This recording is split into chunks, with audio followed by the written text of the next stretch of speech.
What's going on, everybody? This was our last minute announcement, and it's going to be one of the best sessions we have at Scaling Up. I'm so honored to bring you two guys that I respect quite a bit, worked with for a long time. And they're a special kind of marketer. Cody doesn't like me when I call them finance bros. So we're going to use different terms here today to be more inclusive. They're special marketers. They don't just oversee healthcare. They see all kinds of other, it's putting me in the backstage. Is that okay? Are we still on? Okay.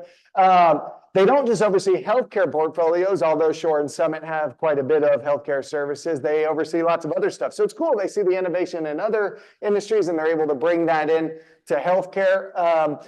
And most importantly, they understand the business goals and imperatives that these healthcare services CMOs are brought upon. So today, for the next 40 minutes, we're going to get to talk about, from a PE perspective, what do they look for out of marketing systems, tech, people, and infrastructure? So that's going to be a blast. Adam and Cody, let's give some intros. Adam, tell them where you work, where do you hail from, what do you do? So I work for Shore Capital Partners, which is a lower middle market investment firm. And that means we generally buy businesses that have, call it, between 1 and 10 million in EBITDA. If you back that into revenue, somewhere between, say, 5 and 100 million when we buy. And we focus on healthcare, food and beverage, business services, industrial, so a wide range of stuff, which is great to see the portability of a lot of what marketers are doing across different areas. And within healthcare, for those of you focused on it, services, med device, benefits administration, cost containment are some of the areas that we're really focused on. And I cut my teeth as an operator for 20 years in sporting goods and then manufacturing, retail, and healthcare myself. And so I've got some battle scars as an operator, and I'm thrilled to talk with you guys today. And thank you very much, Alex. And then even more scars as a marketer. I don't know what gives more, marketer or operating, but that's cool. And within healthcare services, you've got everything ranging from dental, behavioral, addiction, and in between. Veterinary services, physical therapy, formerly ophthalmology, medication assisted outpatient mental health. So broad range of services as well. And veterinary, which is kind of adjacent and fun. We get to help the animals with no HIPAA compliance needed. Cody, give a little intro, buddy. Yeah, nice to see all of you. Thanks for inviting us, Alex. I work for Summit Partners. We're a large private equity firm. We have about 135 portfolio companies. Adam and I, my role, we're essentially marketing advisors. So I connect with all of the marketing leaders across the portfolio. We've got about 20 healthcare companies, so I've seen a lot of specialties as well. Veterinary, dental, orthodontia, primary care, behavioral health, and everything in between. Smaller companies that are 20 million in revenue, all the way up to public companies like LifeStance and others that you may have heard of. Formerly a marketer as well, so started at healthcare ad agency, then went in-house to run paid advertising, and started my own consultancy, and was brought in-house to Summit about 5 years ago to help everybody and drive connectivity. And really looking forward to the conversation. Yeah, and Cody gives us tons of ideas on how to grow our own agency and help our own clients because he sees lots of other stuff. So as Adam over here, so it's incredible. We first got to meet Cody through LifeStance years ago, and then gotten to work on lots of other stuff. One of the sharpest marketers you're ever going to hear from. So really cool to have both of these guys. Let's dive in. So y'all both have seen micro cap all the way to large cap. And so what you want to see, I assume, out of the marketing functions, probably pretty similar, smaller, large. Cody, what do you like to see? What makes them heroes? Look, I mean, one of the things is that marketing is really hard, and it only has gotten harder. And I think the beauty of healthcare marketing is that there's a purpose to it, right? And we're trying to connect patients with care. And I know you all at Cardinal are really about that. And I started in healthcare advertising. I feel the same way. What we try to look for in marketers, from my perspective, no matter who you are, right? It's having a customer orientation. So, who are you going after and why? But then also a commercial understanding of the business. So what's a patient worth? What are we trying to do in the next year? What are we trying to do in the next 3 years? It's very different if you're a smaller business trying to build a foundation to, 100+ location business that's trying to scale. So really thinking about, what's the commercial strategy that we're trying to drive, but then also never losing sight of the customer. So I see the strongest marketers I know can tell me, customers that they've talked to, patients that they've talked to, they stay really close to them. And the ability to connect those patients with care is just a beautiful thing in healthcare. Hey, and that isn't our mission. That's awesome. I love it. It is incredibly rewarding. Adam, do you see something very similar? You see that the passion is needed there. What do you see in your portcos that makes the marketing function look stellar? Very similar. Nothing to add. Great answer by Cody. Something else we look for is that it's just not good enough to be purely a marketer. That can often create friction with deal teams, boards, and other functional areas. You can't cash a check for a lead, right? And so making sure that you've got a common language that you're sharing, that you're a productive part of the relationship and the teamwork between other functional areas, the deal team and your board is really important. And a couple of patterns that I've seen is that the very best, they don't speak marketing to non-marketers. I often refer to the 5 Ps as old school, and I've got 3 Fs that I focus on when I'm onboarding new execs, and that's fact basis. So what facts are you speaking to? Replace I think with because. There's also time to the financials. If you can't have a conversation that actually ties back to the financials in some way, you're going to have eyes glazing over. And then the last is feasibility. And I'm not sure that everybody on here is in a private equity backed company, but those relationships in a growth firm are, it's a journey, right? So it takes time. And the things that you want to invest in early on will be balanced up against other priorities. And so making sure that you're being a good steward for the business in terms of how you think marketing plays into the overall performance of the business. And the last one I'd add on that there's just no substitution for is a great attribution and ROI model. Cody and I talked about this yesterday, and he really referred to it as a bottoms-up approach. Don't start with leads, start with actual converted customers, and figure out how you reverse engineer that. I totally stand behind it. Our best performers, we see somewhere in the neighborhood of, call it 20 to 30% of revenue is attributable to marketing efforts, while still controlling costs in sort of a range of 2 to 6% of revenue spent on advertising and promotions. Yep. And have personally myself seen that with one of your groups that actually tracks EBITDA from marketing initiatives. Pretty incredible. One of the most advanced tracking systems I've seen of any group. So I can attribute to that. What have you guys seen that works really well or not in bringing operators together to ensure alignment? Yeah, it's a great question. And again, it depends a bit on what your network looks like, right? So we have 50 companies in our portfolio. Cody's team has over 100 in theirs. And the bigger scale that you get, the more important it is to find a common starting point. And so that's what's most important to me in the first place, is just a common starting point. And the tool that we use is we take the 5 most recent exits that we've had, and we take the buy side diligence questions from our 5 most recent buyers. And so these are the actual questions that people asked when they spent hundreds of millions of dollars to buy our companies.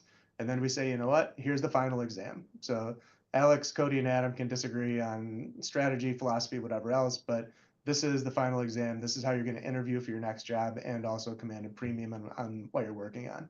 And then the second thing that we do after we have a common starting point is we really force participation. With 50 companies in our portfolio, it's a competitive advantage if we can harness the value of those people working together. And so we meet 5 times a year, 3 times virtually and twice in person, and try to establish what are the problems of first impression, which hopefully become fewer and further between as you have smart people working together. And then also we really push people hard on figuring out how not to make your problems unique. It's very easy to get in the weeds of your own business, and an environment where you can talk with a bunch of people, you can spend half the time talking about how your situation is unique. They're not often that unique. There's technologies that are portable, there's vendor partnerships that are portable, and that sort of thing. And so we really push people on how to think about how their problems are more common than they may think. And then the last part is just stealing from each other. If we all have the final exam, let's cheat on it together. If you can go faster with less risk because you've heard from somebody else that they implemented a CRM, put down Google, pick up the phone, talk to somebody who's in your network that may have already stubbed their toe on it or maybe a little further along in the journey. Yeah. Let's stub our toes together. I love that. And Cody, I know you've really believed in a community with your portcos for quite some time. What do you do there? Yeah, absolutely. I think the power community is so real, and we do something very similar as Adam. There's a lot of smart people doing smart things, and if we can bring those people together so that you can learn from each other, it's huge. So similarly, we host roundtable events, so we have about 4 to 5 per quarter for all the marketing teams to join. We have them be topic based, so we field questions. Like just this morning, I did the state of search 2024. A lot of changes in AI overviews and paid search and organic search. So let's all come together. And sometimes it's validating just to commiserate with other people, right? It's hard out there. And then other times it's really interesting to see what people are doing. So we try to do some roundtables. We write a weekly newsletter of kind of tactics and strategies that we see working, and then we try to do benchmarks as well. So once a year we'll take a look at the portfolio. Where is everybody spending? How are they trending in terms of different channels, people versus non-people? Really trying to get to the next level, right? Because you can get public data, but it might not be from companies like you, and it might be really high level, right? Like sales and marketing as a percent of revenue, as opposed to what actual channels or tools are people spending their money on. And as Adam said, I think benchmarks are really helpful because it kind of forces you to look at what the average is. Now, it doesn't have to be the rule, it's just a guide. And if you are very different from that, like there should be a very good reason that you are different. And that's great if you are and you have a good reason. But if you're not, right, it can really help you understand, maybe this is an area that I need to optimize, or how do I go and find 2 other companies that I need to talk to really drive some alignment and be a little bit closer to kind of benchmark performance. Yeah, it's brilliant bringing everybody together. Cody, I've been trying to justify why I'm so different from the average for a long time. And there's no data coming in there. Hey, I have a side question that came to me that other than what I'm thinking. This year has been, Cody, you mentioned it. This year's been tricky. By the way, state of search presentation, we could have used that for scaling up. Next year, you're presenting that one. Good year, great year, average year. How's 24 been? What do you guys think is going to be 25? I'd love to hear from each one of you. Cody, off the cuff, how was this year for your healthcare services portcos overall? What do you think next year? Yeah, it's a good question. I think each company is a little bit different. I think it was a challenging year, kind of overall, especially in the second half of the year. There's a lot of kind of pent up demand for certain services in the beginning of the year after COVID, right? A lot of people weren't getting care, and I think there's a conversation around the COVID shutdown. When is it over, right? In terms of the demand that was shifted. And a lot of people think that it's over before it was, right? And so there was kind of elevated performance and then a little bit like more of a trough later on. And so now it's really about like, how are we driving operational improvement, no matter what the industry looks like. And, there's a lot of optimism for 2025, but, pragmatic, I would say, is the theme of the year, right? Yeah. Like, are we making the right investments and how do we feel about those? But Adam, I'm curious what you've seen. Yeah. Yeah, similar vein. One of the biggest changes we're seeing overall in the approach to portfolio management within private equity is that as we've transitioned out of the zero interest rate period, that there's much more of a premium put on organic growth and effective operations. So no longer is it just good enough to have multiple expansion through acquisition. You really need to be able to prove organic growth. And so there's more pressure than ever on operators to deliver. And then the complex crosstab with that is that with potentially still the impending recessionary situation, being very mindful about the costs that are required to drive organic growth. And it was interesting. We had a panel of middle market general partners and strategic acquirers at a summer event that we had, and the number one theme from all of them was organic growth, and that's a pretty sharp departure to when cash was free over the last decade or so. And so that's a major trend that we're seeing. And what does that mean for an in-house marketer? What do they need to same store growth, right? So CPL needs to come up, appointment volume down. Like, what do you tell them? Same store growth matters more than anything. So do these 3 things faster than ever. Yeah. So I'd say that it's not all revenue is good revenue. With more pressure on the bottom line, you need to be thoughtful about, again, how your attribution model works, setting goals for ROI, and basing that on LTV, not revenue, but gross margin, and Good. really thinking through whether or not an incremental dollar here, which is now more scrutinized than it might be in the past, and it could go to IT, it could go to M&A, it could go to talent acquisition. So really thinking about how the dollars that you're spending are being good stewards of the overall business is Yeah. judgment. I love it. I love that you mentioned LTV too. Too many in-house marketers aren't paying And I attention think to it or say, just I from a love it, but I don't get the translation, number. Yeah, Cody. just from a translation perspective, I saw a question in there. So like organic growth in kind of a PE world is the opposite of like M&A, right? So instead of mergers and acquisitions, it's how are we growing our existing stores or our own brand as opposed to like organic search and non-brand marketing Oops. strategies. And so, we're seeing similar, right? It's like, how do we have our existing, locations, clinics, storefronts, existing brands trying to drive growth that way, as opposed to maybe some of you are in businesses where you're acquiring other locations or you're acquiring other Yeah. businesses. And honestly, in the previous, low interest rates, right? We saw the same thing. A lot of these platforms were kind of acquiring a lot of different companies. And the organic growth is important, but a little bit like not as important as how are we helping to acquire new companies and integrate them? And now it's far more important, I think, just to drive continued growth. And so Yeah. it's thinking about your existing marketing strategies as opposed to, going out and doing, corporate M&A marketing, which maybe Yeah. some of you are helping with. That was too easy a few years ago. It's like, yes, more acquisitions is easy, just do more tuck-ins. And now it's back to running really good businesses. So I love it. This is a better challenge. When you look at an in-house team, what is the ideal structure? What roles do you guys think should be in-house versus outsourced to the best healthcare performance marketing agency in the country? Adam. Yeah, I'll take that. I want to go back just very quickly on the last point. So for those of you that either work for smaller private equity firms that may not have 50 companies that you can benchmark off of, or you're not in a private equity backed environment, really lean on great vendor partners to give you benchmarking and competitive information.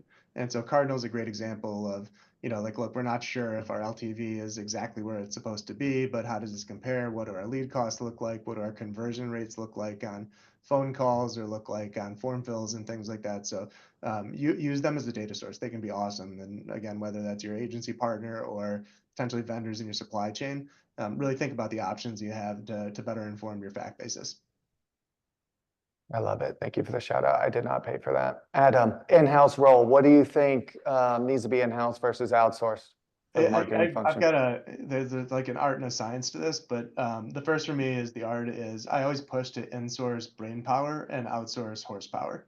So especially in lower middle market firms, there's only so much that you can pay for and how much of a team you can build out. And to me, I'd rather have high powered decision makers and overpay for them, and then have resources that are an extension of their team that can help develop the systems programs and technologies that they can make decisions around. And then over time, you make a decisions to insource based on what best fit for your business is, whether that's lead gen or sales enablement or CRM or whatever it may be. And then the second part I really think about is resource optionality. And in particular, if you're going to be conservative and think about the potential for a recession and what may be happening and tighter budget building this year, what are your options for rather than just adding more heads? And there's a pretty common model where if you picture the employee is the hub, and then you have spokes off of it, and the employee gets more work dumped on them or something they have to figure out. Do they have to do it? Do you need a new body for it? Or on the spokes, can you shift it to technology? Can you shift it to the customer in terms of self-serve? Can you shift it to your supply chain? Can you shift it to vendor partners? And often, most importantly, can you make it go away? So really think about what your resource options are before you say, I got to throw another body at this. Yeah, body's last. Cody, any different thoughts there? No, very similar. I think, in some companies, right, there may not even be a formal marketing person, right? Or it's like someone who is a marketing manager, but, maybe a little bit more junior or, came from ops or something like that I see. So, first things first, no matter what the situation is, I'm always saying, we should hire at least a director of marketing who's, done this before and seen some things. And ideally, you have someone who's managed agencies and vendors before so that they can have, great leverage because, agencies work better when they have someone on the other side, right? Who kind of knows the brain power in Adam's model. And so Yeah. I definitely agree with that, and then it becomes, kind of a cost benefit analysis of maybe you work with an agency in the beginning to set something up, and then, maybe you bring it in-house if it's very important or it gets too expensive at Whoa, scale. Cody. Whoa, whoa, Um, whoa, or you do the whoa. opposite, right? I've seen the opposite of where you go Okay. outsource, right, to define more specialization. But it really depends on kind of where you are in the business. And then to Adam's point, also, headcount has a different cost structure and optionality than vendors and technology. And so really thinking about, how you're set up in that environment. But I often see very lean, mean, and high functioning marketing teams and healthcare organizations. So kudos to all of you for all the work that you do. Yeah, and they're passionate as heck about it. Healthcare marketers, they really care about the mission, so they work nonstop. I love brain power, not horsepower, and Cody made some great points. Like marketing directors, what I'm hearing more and more about first hire instead of CMO. That's a difference from a year ago. Money's tighter. We want someone that can do stuff. I don't need, CMO thinking before the marketing function's fully built out. MarTech stack. Oh, by the way, guys, attendees, I am getting your questions here, and Adam and Cody are watching the chat. That's how Cody knows that we're confusing everybody with organic growth. So throw everything in the chat. If you have a question, I am watching it. 2:05. We'll start going through them. So feel free to ping them. This is your chance. Like these dudes are super hard to get on a call. So this is your chance to see how the overlords think. Company MarTech stack, guys. Cody, what do you look at? Red flags, when you look at it, how are you evaluating that? Because marketers in-house always want to know, what should they do with MarTech? Yeah, it's a great question, and again, a benefit of having a good network, and we benchmark what tools are people using at the beginning of the year and at the end of the year to try to see what vendors are commonly showing up, both technology and partners, to say, hey, for call tracking solutions, here's the options. For scheduling, here's the options. For patient reactivation, here's the options. For lifecycle marketing, here's the option.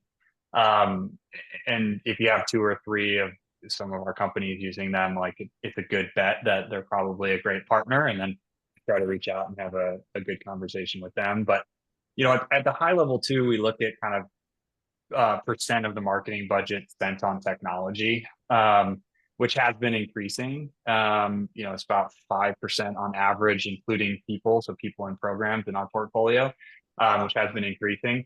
It's quite a lot. And one of the things that I look at is there can be a kind of search for a silver bullet, like how can I get a tool to solve for this, or how can I get a tool to solve for this?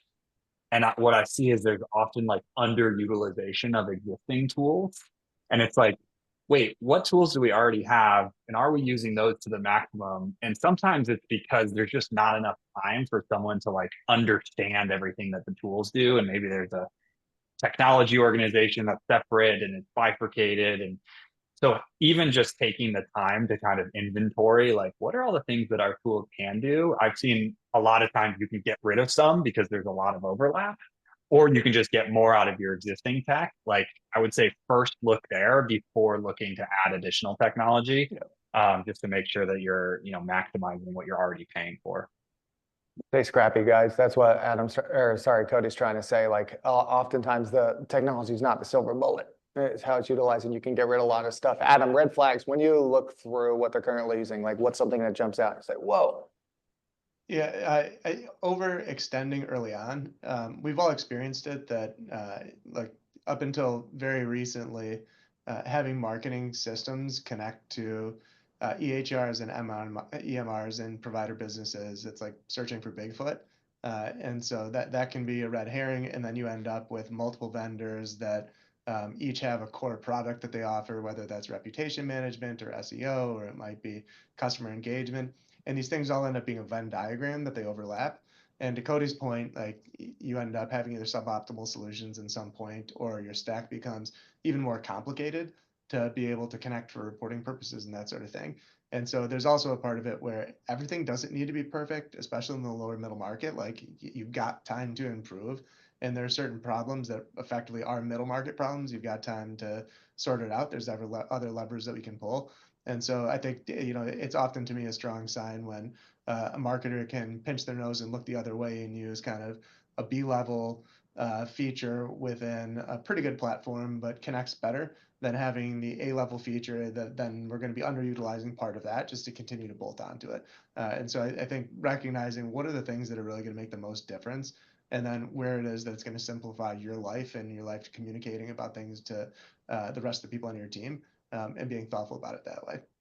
Yeah, simplify. Oftentimes the things you need are sitting right in front of you. When you guys are looking at 2025, I think we're all cautiously optimistic. We know what's happening in a week. The team told me not to talk politics, so I won't. I promise I won't, just a little bit.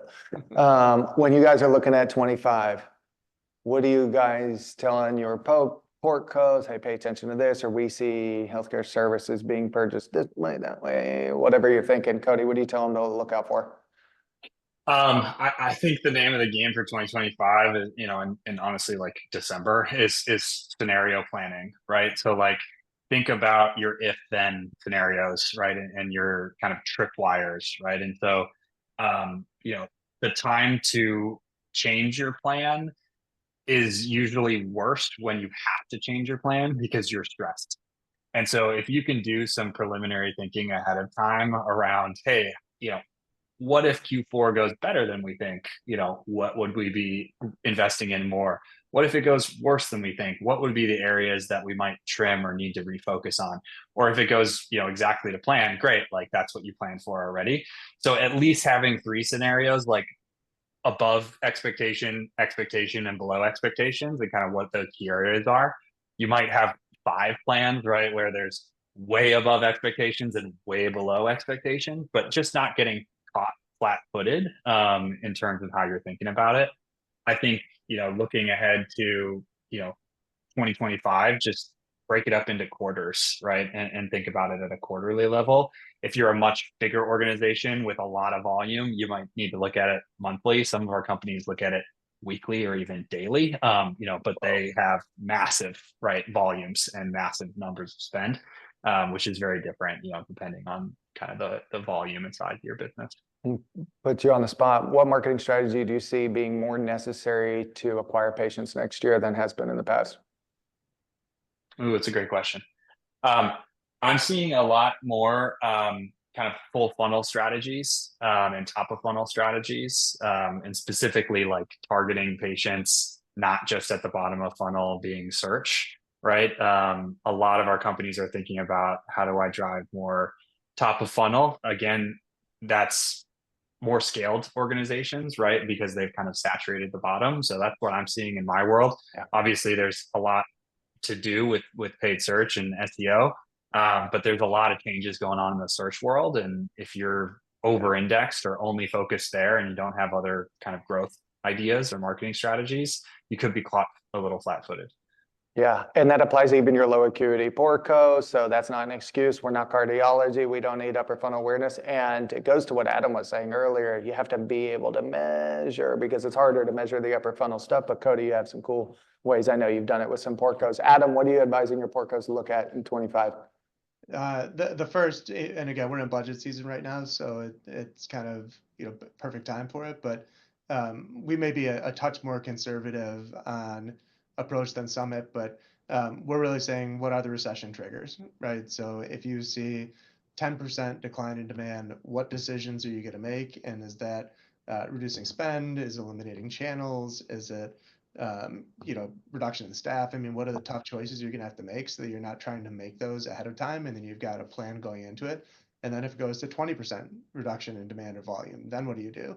And if it goes north of that, then obviously there's a whole slew of other things going on. But really being thoughtful about, hey, this is likely not to be great, and then being pleasantly surprised, and everybody can tell, sure, you're wrong if things go the other way, and we'll be happy about it either way. Right. So really being thoughtful about recession planning and triggers and how to make those decisions. And then the second trend that we're really thinking about is how it is that we start to leverage AI beyond just workflow automations. but instead use it for strategic analysis. And so I'll give you an example. And I'm sorry right now to everybody who has a marketing analyst on their team, or maybe a marketing analyst, but if you listen to the All In podcast, they declared the death of the marketing analyst recently. And this morning I was just doing some analysis for one of our companies on the radio buy. In about 90 minutes of prompting, I was able to come back with analysis that would have taken me 3 days in the past to have an analyst going back and forth with them, that sort of thing. And so really thinking about how you can take some of the strategy that you're working on for the executives and the leaders, and how it is that you can use AI as a way to provide analysis for you that you can then start to make decisions more quickly. What tool did you use? What did you plug in all of that stuff into? ChatGPT, their new O1 model. Oh, cool. All right, there you go. That was a nice, easy tip. Sorry, marketing analyst, you're out of business. No, two call outs on that. So I think of them as like a companion analyst. So if you are an analyst, learn this tool and become the most successful, productive analyst in the planet, right? It's like AI is not going to take your job. Someone who's good at AI might take your job.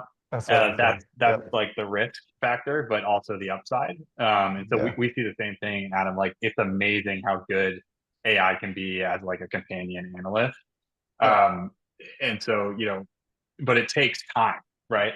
And then the last thing I'll say, just a word of caution, right, from a privacy standpoint, like make sure, depending on what tool you're using, a lot of these tools are taking your data and being trained on it. So just check with your legal team. Make sure you're using, Adam, you're probably using like the enterprise version, right? That's like hosted in its safe environment and isn't being used for training data. But the general kind of free to use ChatGPT, like I would just caution you not to put your proprietary company data in there because it can. And don't put a bunch of PII and say, can you track it back to the radio by? Yes. That's awesome. And by the way, if your title is marketing analyst and Adam sees that, you're going to get fired. So change your title. All right, let's go to Q&A here. We've got some interesting questions. Let's go to the second one. I like this one. Would appreciate your unique perspective in getting the budget to invest in tech. This person is facing some pushback. What would you recommend for making the case to get the investment in said technology? I could take that first, and then Cody, you can jump on. Sure. And look, many of us who are marketers have been through having to prove the value of marketing as part of our job, right? And it's not like a doctor has to prove the value of their job or an IT person has to prove the value of their job, but we need to prove that because we're often the largest cost center after labor. And so really thinking about how it is that the technology that you're looking to invest in, and this goes back to the full funnel analysis and attribution, can help pull through more customers. And whether it's sales enablement or it's more top of funnel, think about how you can increase customer conversion rate or decrease cycle time. And if you're not working on those things, then maybe it is an ancillary technology that's not as necessary anyways. But that's generally a very easy model to create. This is the cost of the technology. This is how it's going to make it easier on the operators or on the office managers, or it's going to automate some processes in IT. We'll get information faster, be able to report on it faster, and ultimately it's going to generate more customers either faster or at a higher rate. I love it. Cody, anything different, or can I ask you a different question? Yeah, just really quickly, I think just breaking down where exactly it's going to drive the benefit, either conversion rate and what's the quantity, or savings. Oftentimes if you're saving time, what's the cost of that time from a people perspective to actually like put that into numbers, right? To make that commercial case. And then, if you're increasing volume by what percent, what does that mean over the course of a month? And what's the value of the margin of that patient to you that you're going to increase? Mm-hmm. And then how's that ROI? So kind of doing that ROI calculation. The last thing I'll say is some of these vendors, if they're good, will help you do ROI calculations for you. And so you can ask them, what templates or tools that they might have to help make the case. Yeah, I love it. That's really sharp, Cody. At the end of the day, guys, you're hearing how Cody and Adam think. The CEO of the Portco is going to think the same. They want to see, even if the data is mostly estimations on what Cody's saying, like we think it'll improve margin and time and efficiency, they at least want to see you thinking like that. And then 6 months go back and see, did that end up happening? So can we justify that? So the thinking is almost as important as, I bet, the result of it. So very cool. Thanks, guys. We have time for one or two more. Keep them coming, guys.